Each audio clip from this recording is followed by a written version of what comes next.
Hello everyone and welcome back to my channel. Today we're continuing with my Minecraft Archaeology series, but we're also shaking it up a little bit. It's the spooky season, and last year I built the inspiration for Dracula's castle, which is Bran Castle in Transylvania, Romania. And this year, instead of building a site, I'm actually going to be taking a look at a beloved or maybe not so beloved Halloween tradition, trick-or-treating. Speaking of knocking on people's doors and asking for a reward, if you're enjoying the video, or at least that fantastic segue, would you maybe hit the subscribe button? It helps me out a ton and lets me keep making videos like this. I'm quite proud of that one.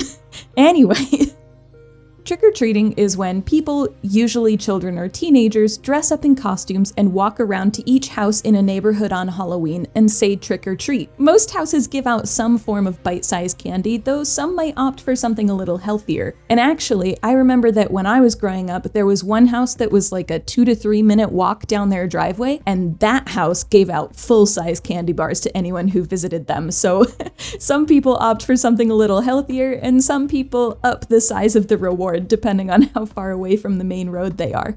By the way, do you like my costume? I'm going as a drowned. I'm quite proud of it. Anyway, so where did trick-or-treating come from? To be honest, we're not super sure, but there are a few possibilities. One tradition mentioned by the ancient Greek writer Athenaeus of Naucratis, not the same Athenaeus as the one who attacked Petra in 312 BCE. That's a different Athenaeus. Athenaeus of Naucratis mentioned that there was a tradition on the island of Rhodes where children dressed up as swallows and went door to door and sang a song. They demanded food from the owners of the house and threatened mischief if said house owners didn't deliver on the goods. Also, I know this is a chicken costume, but there aren't any swallows in Minecraft, so here we are. Historians and archaeologists don't think that this tradition is directly connected to the trick-or-treating we do on Halloween, mostly because there's no evidence for it being a continuous tradition from the ancient Greeks through to modern times, but it is very similar, so there's a possibility of connection there. In the medieval period, mumming is mentioned for parts of what is now the UK and Ireland. Mumming, or mummers' plays, were when groups of local amateur actors dressed up and went door to door performing short scenes or plays in exchange for food or drink on certain holidays. There's also the Festival of Samhain, which is a Celtic festival across Ireland, Scotland, and the Isle of Man that marks the end of the harvest seasons and the start of the dark half of the year. Traditionally, the day begins at sunset in these regions, so Samhain lasts from sunset on what we call October 31st until sunset on what we call November 1st. These traditions hold that on Samhain, portals open between this world and the other world, or the world of the deities and spirits. These beings would cross into our world and were appeased with offerings of food and drink. People would impersonate the spirits to receive these offerings on their behalf, and it was often believed that impersonating these spirits also protected people from them. We also have Christian practices relating to trick-or-treating that date back to at least the 15th century. All Hallowtide is the 3-day period from the 31st of October to the 2nd of November, and it includes All Saints' Eve, All Saints' Day, and All Souls' Day. It is also called Hallowmas, and from at least the 15th century we have evidence of people making and sharing soul cakes during this holiday. Soul cakes, or soulmas cakes, are round cakes with a similar texture to shortbread that often have raisins or currants in them. They also have a cross either scored on the top before they're baked, or raisins or currants that are placed in the shape of a cross on top. People went souling, where they traveled from house to house singing and sharing soul cakes. It also seems like this tradition was often annoying to some people, and Shakespeare actually wrote a brief dialogue about it in The Two Gentlemen of Verona, where one character accuses another of puling or whining like a beggar at Hallowmas. In Scotland, there has been a tradition of geysing since at least the 16th century. Geysing is dressing up and going door to door to perform a small play in exchange for food, drink, or money. Geysing comes from the word disguise, because the idea is that you're disguising yourself from the otherworldly spirits roaming about that night. So you can see how this is also connected to Samhain. Geysing, mumming, or souling were common practices in what is now Ireland and the United Kingdom, and at least in Ireland and Scotland there was the threat of misfortune or mischief if a household didn't welcome the geysers or give them food. In Scotland and Ireland, geysers often carried lanterns carved from turnips or swedes, and that's probably where the tradition of making jack-o'-lanterns actually comes from. The first reference to geysing or souling at Halloween in North America comes from the early 1900s, with the earliest mention of it coming from a 1911 newspaper article in Kingston, Ontario. Ruth Edna Kelly of Massachusetts also wrote in 1919 that the taste in Halloween festivities now is to study old traditions and hold a Scottish party using Burns' poem Halloween as a guide, or to go a-souling as the English used. In short, no custom that was once honored at Halloween is out of fashion now.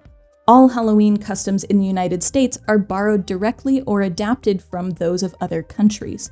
Aside from telling us that the customs in Massachusetts, at least, were borrowed from Europe, it also suggests that they're pretty new. Most people don't have to study traditions that they've practiced for many years. So trick-or-treating in the US, or at least the beginnings of it, happened in the early 1900s.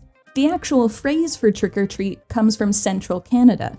In 1917, an article in the Sault Daily Star from Marie, Ontario, read, "Almost everywhere you went last night, particularly in the early part of the evening, you would meet gangs of youngsters out to celebrate.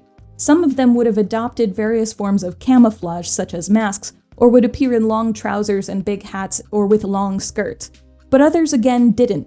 Tricks or treats, you could hear the gangs call out, and if the householder passed out the coin for the treats, his establishment would be immune from attack until another gang came along that knew not of or had no part in the agreement." By 1927, the term trick-or-treat was largely standardized, and even though attitudes towards it seem a bit more positive, it was often still talked about as at least a bit of a nuisance. An article titled "Trick or Treat is Demand," which, I mean, you can tell where they're going from the title. This is an article from the Herald in Blackie, Alberta, and it said Halloween provided an opportunity for real strenuous fun. No real damage was done except to the temper of some who had to hunt for wagon wheels, gates, wagons, barrels, etc., much of which decorated the front street. The youthful tormentors were at back door and front, demanding edible plunder by the word trick or treat, to which the inmates gladly responded and sent the robbers away rejoicing. These newspaper articles, you guys, they only get better. So trick-or-treating becomes popular in the late 1910s to the 1920s, but it only became more widespread in the 1930s. Also, quick aside before we dive into trick-or-treating in the 1930s, it seems as though something similar to trick-or-treating in the United States was associated with Thanksgiving until the 1930s. It was apparently called Ragamuffin Day, and children would dress up in costumes and go door to door asking for treats. Apparently, in the 1930s, people were perfectly tolerant of trick-or-treating at Halloween, but really not okay with it at Thanksgiving. So from the 1930s to the 1950s, Ragamuffin Day as a tradition basically died. But if you happen to know anyone in the US who was a child in those days, maybe ask them if they know about Ragamuffin Day. And also, please let me know in the comments, because I am super curious. Anyway, trick-or-treating started to catch on in North America, a bit more widespread in the 1930s, and by the 1940s, trick-or-treating was a recommended activity for children in several major publications in the US and Canada. It was even talked about in the early 1950s by both Peanuts and a Walt Disney cartoon, which, as you can imagine, made it even more popular than it already was. Also, in 1953, UNICEF conducted its first nationwide campaign in the United States to raise money for the charity while trick-or-treating, which means that UNICEF has been a part of trick-or-treating for almost as long as trick-or-treating has been a thing in the United States, which is really cool. There's also a misconception that trick-or-treating was encouraged to decrease crime on Mischief Night. Mischief Night isn't technically a holiday, it's more of a Halloween tradition, kind of informal one, that's separate from trick-or-treating. Basically, people go around doing practical jokes or light vandalism, like throwing toilet paper rolls into a tree or egging someone's house or something.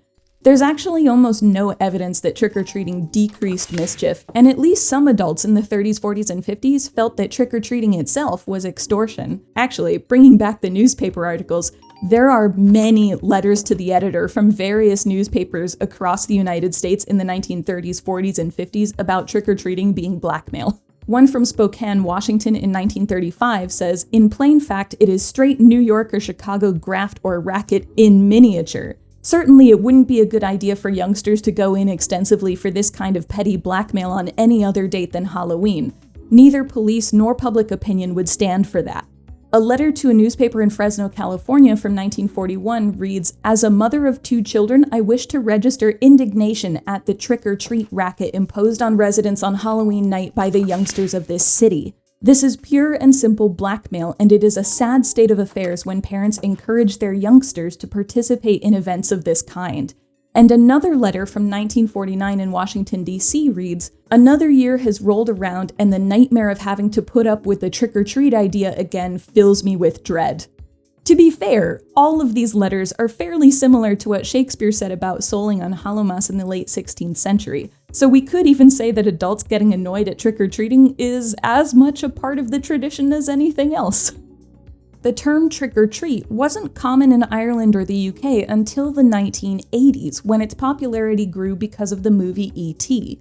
By then, Geysing still involved performing a song or a poem or a short scene, but it didn't necessarily carry the threat of mischief.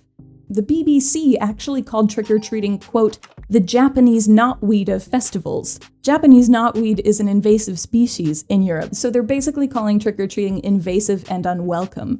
They also called it, quote, "making demands with menaces," which basically means extortion.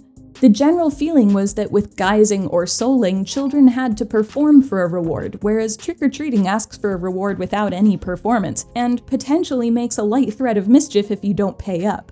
These days, trick-or-treating is more popular, but it really depends on the area in Ireland and the UK, and it's not nearly as popular as in the US. Where I live, children, teens, and adults generally have a Halloween party or gathering, or they attend a Halloween event at, say, a local business or community center, instead of going trick-or-treating, but that might also be because trick-or-treating in a city is kind of difficult to do.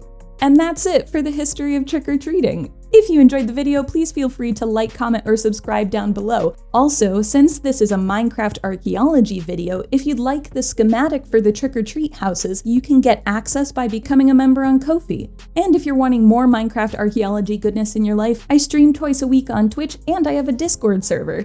I've put all the links in the description, so check out the ones that interest you. That's all from me for today. Thank you all for tuning in, and I hope you have a great rest of your day.